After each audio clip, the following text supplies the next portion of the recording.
Bonjour tout le monde, j'espère que vous allez bien. On se retrouve aujourd'hui dans une nouvelle vidéo tutoriel où on va voir ensemble comment tracer le patron et comment coudre une poche italienne de ce type. Donc là, l'application, je l'ai fait sur un pantalon. Donc voilà ma poche et comment elle est à l'intérieur.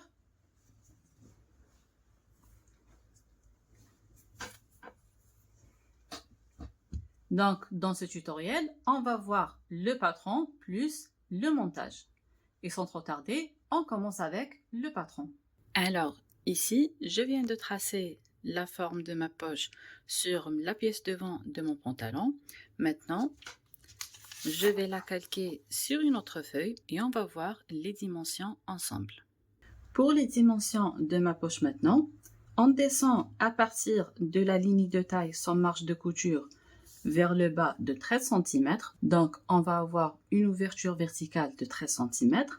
Ensuite, au niveau de la ligne de taille, sans marge de couture, on rentre de 4 cm. Pour la largeur totale de la poche, elle est de 12 cm sans marge de couture. Et pour la longueur, moi, j'arrive jusqu'à la ligne de bassin, ce qui m'a donné ici 24 cm et demi. Ensuite, je trace une ligne perpendiculaire à la ligne de taille pour avoir cette ligne. Et je trace une ligne perpendiculaire à celle-ci vers la ligne de côté pour avoir la ligne inférieure. De cette façon, j'ai déjà le contour de la pièce inférieure qui est la grande pièce et qui est celle-ci.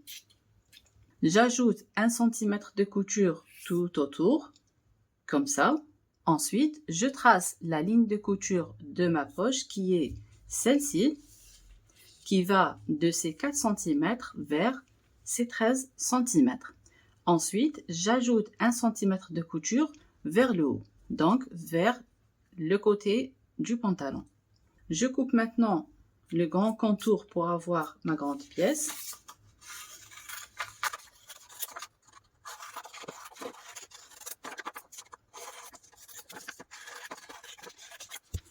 Voilà.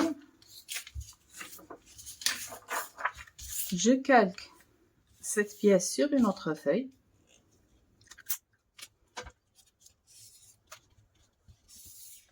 Je marque ce point. Je marque aussi ce point et celui-là.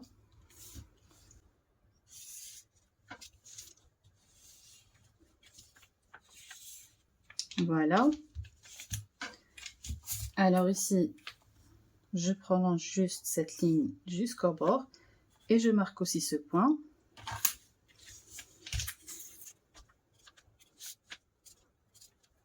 Et là, l'écran inférieur, donc celui-là et celui-là, sont l'écran de la ligne de couture de ma poche. Donc, ce sont ces crans que je dois retenir et qui vont me servir pour le montage. Ça, c'est le patron de ma grande pièce. Maintenant, pour la petite pièce, donc la pièce qui sera assemblée avec la pièce devant du pantalon, on ne va pas couper la pièce directement comme ceci pour avoir notre petite pièce, mais on va plutôt faire ce qui suit. Donc là, je vais plier le long de la ligne de couture, qui est celle-ci. Donc là, ma marque de couture, elle est là. Je ramène ensuite un autre morceau de papier que je vais mettre de cette façon.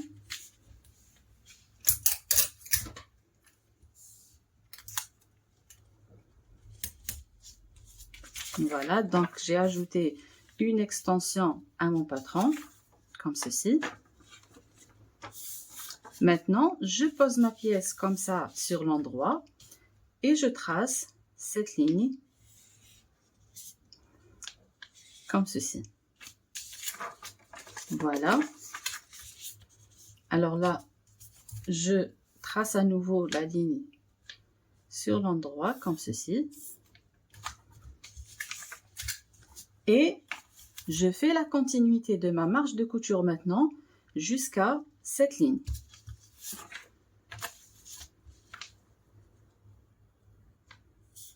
Voilà. Je coupe maintenant cette forme.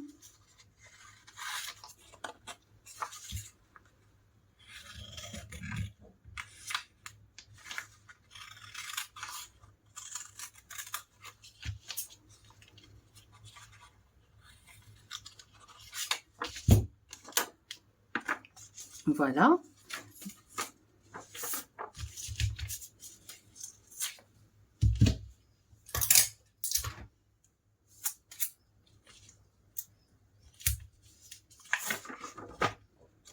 Voilà, donc là, on a ce petit triangle en plus. Donc après, lors du montage, quand on va plier notre pièce comme ceci, donc en pliant la marge de couture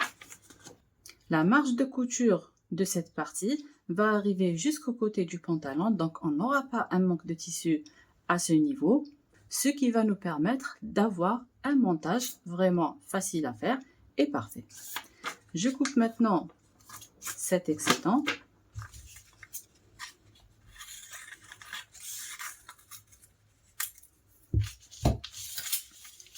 Et de cette façon, j'ai le patron de mes 2 pièces de poche.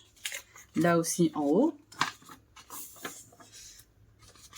on peut ajouter ici ce petit triangle, mais là, pour cette partie, ce petit triangle se trouve à l'intérieur de la marge de couture, donc ça ne va pas déranger et ça ne va pas nous pousser à tirer le tissu d'un côté ou de l'autre. Si vous souhaitez l'ajouter, voilà ce que ça va donner.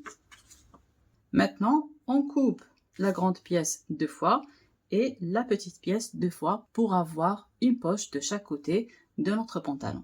Après la coupe de mes pièces, donc du devant de mon pantalon et des petites pièces de la poche, voilà, je pose les 2 pièces endroit contre endroit, donc l'endroit du devant de mon pantalon contre l'endroit de cette petite pièce.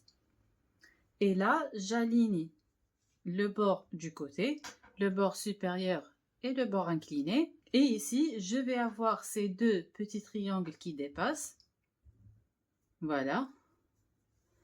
La même chose en haut.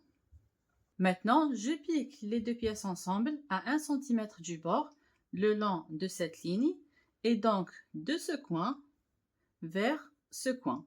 Là, j'ai tracé ma ligne et je vais piquer le long de cette ligne.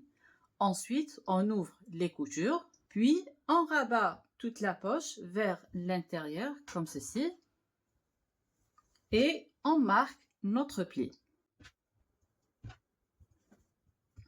Ensuite, si vous souhaitez faire une surpiqûre, vous allez la faire à ce moment-là. Donc après avoir retourné ma pièce vers l'intérieur, on fait une surpiqûre le long de cette ligne à 0,5 cm du bord et on n'oublie pas d'augmenter un peu la longueur du point, donc minimum 3,5 pour avoir un joli point de surpiqûre.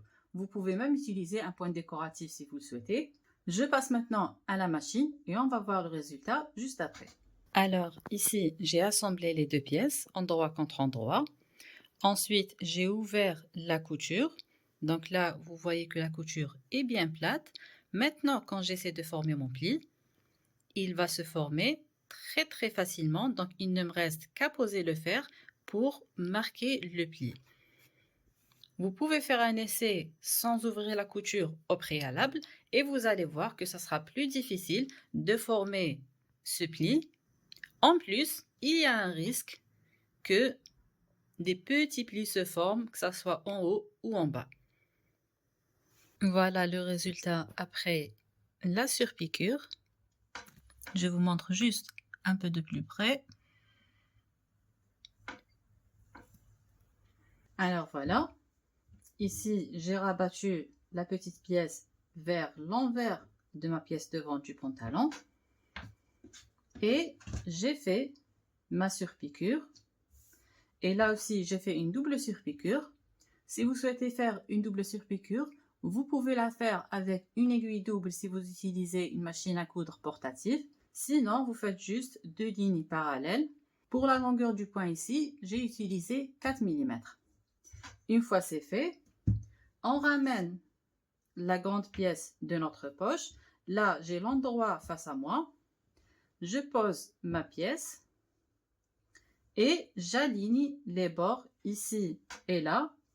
Je pose ce pli contre le cran supérieur et ce coin contre le cran qui se trouve ici. Donc là, je ramène ma pièce comme ceci.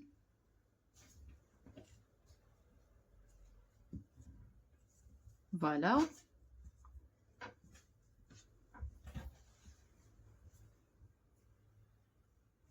Là, automatiquement, les deux pièces vont s'aligner. Ensuite, j'épingle mes 3 épaisseurs comme ceci. Donc, j'épingle en prenant toutes les épaisseurs. Puis, je viens ici. Ensuite, j'assemble ces 2 pièces de poche qui sont posées endroit contre endroit le long de ces 2 lignes. Donc, cette ligne verticale et cette ligne horizontale. J'assemble à 1 cm du bord, puis je fais un surjet pour nettoyer les bords. Et vous pouvez aussi faire l'assemblage à la surjeteuse directement si vous avez une surjeteuse 4 ou 5 fils.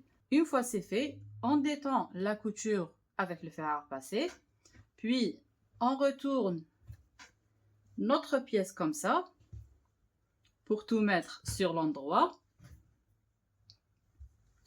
Ensuite, on va venir piquer toutes les épaisseurs à 0,5 cm du bord le long de cette longueur de poche et le long de cette largeur de poche. Donc, on va piquer à 0,5 cm du bord afin de fixer ma poche. Comme ça, je ne vais pas avoir de soucis quand je vais assembler cette pièce devant avec la pièce dos et la ceinture par la suite. Alors, voilà ce que ça donne. Donc ici, j'ai directement fait mon assemblage à la surjeteuse 5 fils. Et là, en passant à la surjeteuse, j'ai posé ce côté par-dessus. Donc, le côté du dessous sera endroit contre endroit avec l'envers du pantalon. Là aussi, en arrivant au niveau du coin, j'ai directement fait un arrondi pour éviter de passer plus de temps à faire un angle parfait.